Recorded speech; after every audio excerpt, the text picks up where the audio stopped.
Oi, pessoal, bem-vindos a mais uma aula sobre comunicação e documentação. E agora a gente vai conversar sobre criação de macro. Primeiro, vamos conversar um pouquinho sobre qual que é o objetivo das macros, né? Claro que todo mundo sabe que o primeiro objetivo é tornar um atendimento padrão. Macro, gente, vem do conceito da gente ter um template, de ter ali uma resposta igual para todo mundo, né? Na verdade, é basicamente um layout pronto, justamente para você tornar um atendimento padronizado. Então, você pode ter esses templates, essas respostas prontas, dentro da sua ferramenta de helpdesk, dentro de um bloco de notas compartilhado com o seu time, não importa onde você está utilizando, o mais importante que você tenha na cabeça é que você vai conseguir padronizar o seu atendimento, inclusive de layout, né, gente? Vai ter ali o formato do texto igual, a mesma linguagem, o mesmo espaçamento. Então, fica bem bom para o seu usuário entender qual é o padrão de linguagem, o padrão de atendimento que você tem na sua empresa. E é claro que depois desse padrão, a gente tem ali alguns outros benefícios, né, algumas outras vantagens em você utilizar macro e vender esse projeto dentro da sua empresa. Então, depois de você manter um padrão, você consegue agilizar o atendimento. Isso acontece porque você não vai ter que ficar o tempo todo redigindo uma resposta, que às vezes é longa, às vezes você demora, inclusive, para procurar a resposta.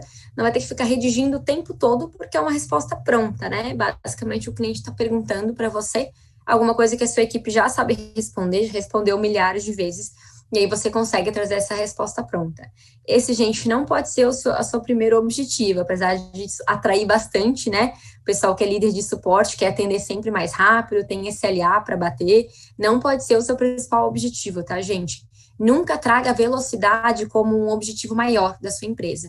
É importante, sim, que a gente atenda rápido, mas mais importante do que atender rápido é atender bem o cliente e, principalmente, resolver o problema dele.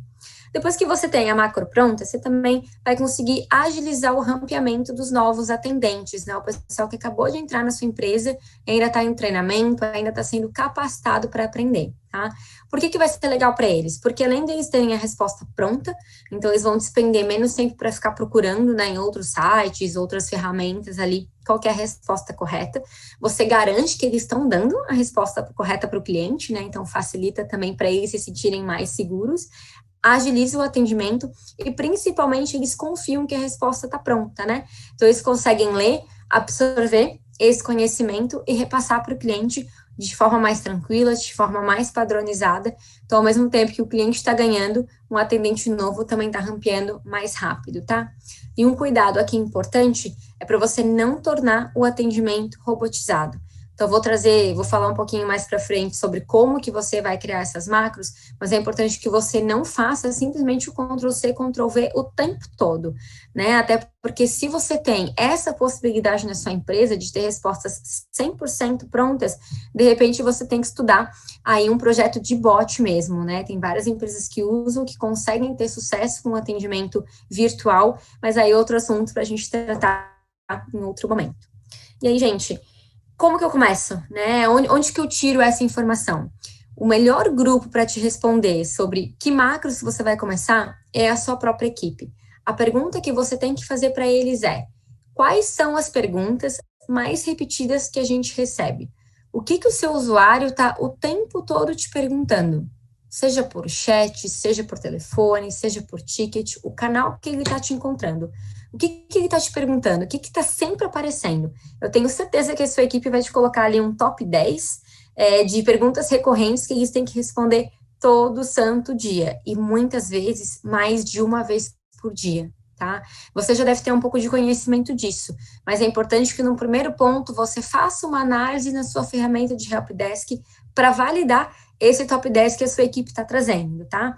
Então, ali você tem, geralmente, alguns campos que você preenche se aquele problema é uma dúvida, se é sobre financeiro, se é sobre uma funcionalidade específica do seu software, sobre um produto específico do seu e-commerce, por exemplo, tá? Então, você consegue validar se o sentimento ali, a percepção do seu time bate com uma análise e se você precisa trocar alguma coisa, tá? Eu não vou falar de porcentagem aqui para você trabalhar com 10% perguntas mais recorrentes ou só um número 10 perguntas mais recorrentes, porque não seria justo, né? Eu não conheço qual que é o volume da sua operação, às vezes 10% é muito e às vezes 10 também é muito, né? Vai depender de quantos tickets você resolve, qual que é a real demanda, mas trabalha com aquilo que está mais latente, né? Aquilo que a sua equipe traz que, cara, eu não aguento mais responder essa dúvida. Aqui é onde você tem a oportunidade de escrever macro, tá? Então, priorize essas dúvidas mais frequentes para você começar. E, por último, sempre faça uma análise qualitativa, né? Escolha as perguntas que têm uma resposta padrão. Então, é importante que você sempre pense, desses top 10, por exemplo, que eu tenho aqui, todas essas aqui eu consigo responder de forma mais automática? Porque às vezes, gente, pode ser que o top 10 de uma área financeira seja trocar a data de vencimento. E não tem como você ter uma resposta padrão, né? Tem mês que tem 28 dias, mês que tem 30, mês que tem 31. Não tem como você ter sempre uma resposta padrão de qual que é o dia de vencimento. Tá? Então é importante que você faça uma análise qualitativa e veja, desses top 10 que eu tenho aqui, o que eu consigo responder de forma padronizada e o que não tem como. E aí, se não tem como, você tira isso da lista e vai inserindo outras perguntas frequentes que você tem como padronizar. Depois, gente, lembrando que a construção de macro tem que ser do time todo.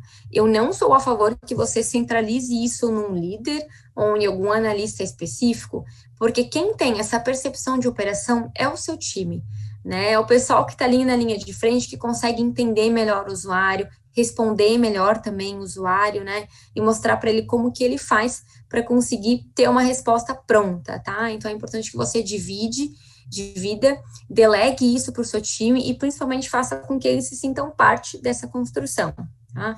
Ainda assim, eu sou super a favor de você definir um head para ficar como responsável no sentido de organização, tá?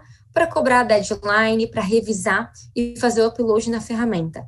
Essa parte de revisão aqui é importante que seja alguém com bastante conhecimento técnico para garantir, né, que a resposta está correta, isso aqui a gente não pode ter nenhum tipo de falha, que tenha uma boa linguagem, um padrão de linguagem que você aceita e, principalmente, gramaticalmente, garanta que não tenha erros de português ou erros de digitação, tá? Essa revisão aqui é super importante também.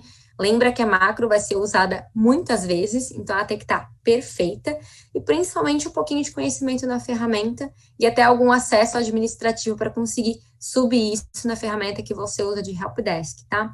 O head, gente, eu sempre sugiro que se você tem alguma função de supervisor dentro da sua equipe, fique com essa pessoa, senão você pode colocar na mão de um analista pleno, um analista sênior, né? Alguém que tem um pouco mais de tempo de casa, que já tem uma bagagem de conhecimento técnico legal, que você confia e consegue dar conta dessa demanda ao mesmo tempo que está na operação. E eu trouxe aqui só um exemplo, tá? Para você organizar. Então, tenha um formato de organização de macros desde o início. Não deixa para fazer isso, gente, quando você já está com 200 macros criadas, que você vai se perder. Eu trouxe aqui um exemplo super simples, é uma planilha, tá? A gente tem uma coluna ali de tipo da macro, porque algumas macros você tem a opção, inclusive, de preencher campos dentro da ferramenta de helpdesk. Isso vai depender muito da sua necessidade. Qual que é o grupo, tá? A gente define isso mais para a gente ter uma classificação. O status, se está pronta, se está em andamento, ou se está simplesmente num backlog. Isso aqui serve também para você ter uma caixa de ideias, percepções que seu time está tendo, que você vai validando ao longo do mês e vai construindo as macros ao longo do mês.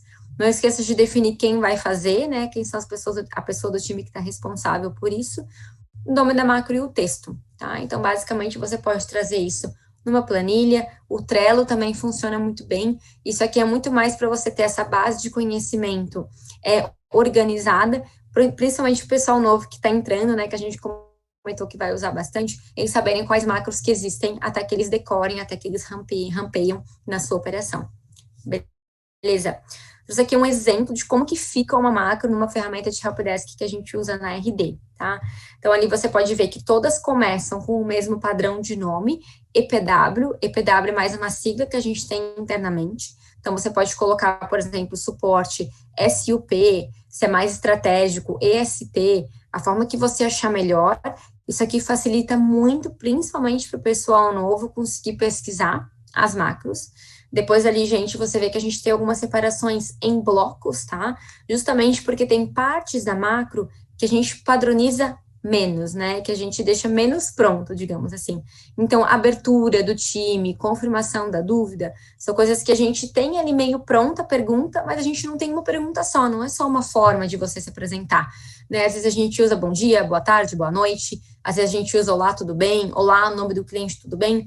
Então, aqui a ideia é muito mais lembrar o pessoal de usar. E aí, se o pessoal não quiser ter o trabalho de digitar, eles dão um enter ali e só adaptam, né? Só personalizam com o nome do cliente, com o gênero, por exemplo. Mas a ideia é mais ter o lembrete, principalmente para os novos também. Tá? Isso aqui é menos usado, mas eu sugiro que você tenha esses blocos quando você começar a utilizar macros no seu time. Depois você percebe que a gente tem algumas macros de processo de playbook.